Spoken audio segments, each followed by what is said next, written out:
What's up, guys? Welcome to your 45th Android tutorial for the new Boston. What we're going to be doing in this tutorial is basically setting up our other XML layout called send. And if you guys didn't like that last tutorial where we did relative layout, I'm totally with you guys because I hate relative layout. I learned on linear layouts and it's pretty simple. You can get pretty much the same result. So we're going to work with a linear layout within this one. So what we need to do, or what we're going to do for the most part, is set a text. Again, we aren't going to get into too much detail. I just wanted to introduce you guys to something called RadioButtons and a RadioGroup. But we're going to say enter text, and then we're going to scroll through our form widgets, and there should be there's radio button. Towards the bottom of the list there should be something called RadioGroup, and basically we're going to drag and drop that in there. As you can see, this is RadioGroups, or RadioGroup for the most part. Then we're going to go into the XML and copy. Well, actually, we're just going to work with 3 buttons because that's going to be easier to work with. In Java, we won't have to reference as much and it won't be as boring. But basically what a RadioGroup is it's a group of these buttons, radio buttons. And when one of these buttons is pressed, whatever other button, like for example, if I press this here, this one would become highlighted and this one would not become highlighted. Kind of got its name because like those old school radio players, if you press like the play button and it was on the pause button would come up, or like the stop button would pop up as you hit the play button.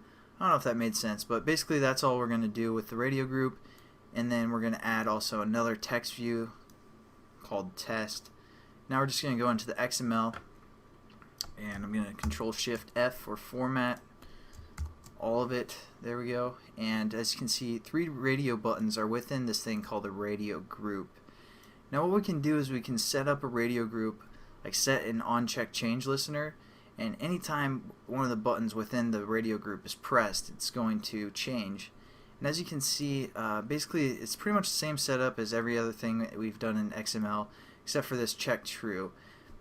That's basically saying that when we start up our application, this button's going to be checked true to start with. We're just going to delete that out of that first radio button, and now none of them are checked. So that's what we kind of want. And we're going to change this text, the first text view, to say something like Travis is ... and then we have some radio group, or I'm sorry, we're going to change the ID of this top text view. We're going to say text view question, something like that. Then let's say this radio group, we're going to say radio group RG answers, and then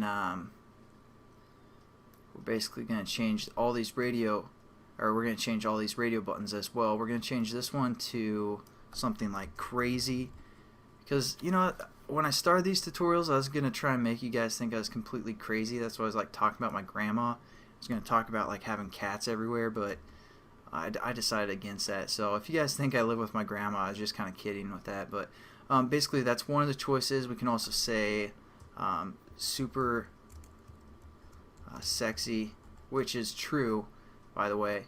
And we're also going to change this last one to both, which is probably true as well. I'm a little bit crazy. Then we're just going to say R crazy for the ID, R sexy for that ID, and then lastly both. Just getting everything set up, and then we're also going to say text view test. So that's going to be kind of a test text view for the most part.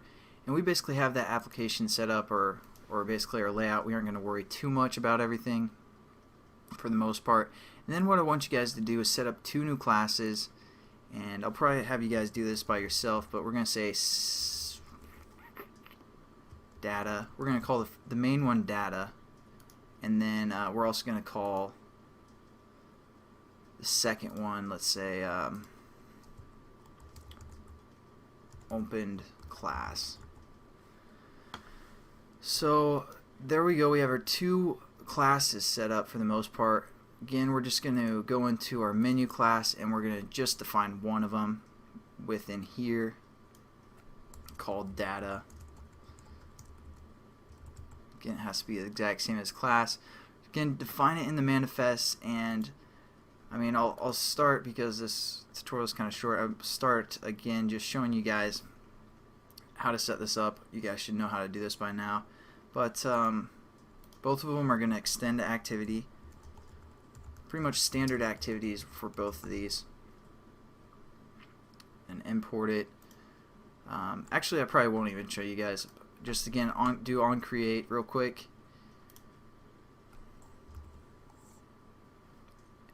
and then if you guys basically, you can set them up however you want, but you're gonna want to set up all of your reference variables again. I like to do the initialize method and then just set them all up within there, but you don't have to. You can do, you know, all of your buttons within here as well. But yeah, get all those references set up over to the XML. Don't worry about our oh, hold on, actually I'm gonna say set content view. Sorry, I'm kind of going spazzing out here with deciding if I want to show you guys everything or not. But we're just gonna set the content view layout dot but I want you guys to get this set up properly. For our data class, we're going to set that up to, what do we call that one? Send? Yeah. Set that one to send. No, set that one to get. I'm sorry. And then set up our other class called open class to send. Just want to make sure you guys got those references set up. And then again, initialize all of your variables, get them set up in XML, or the reference bridges that we've done in the past plenty of times. Get those set up, but don't worry about the RadioGroup for open class activity.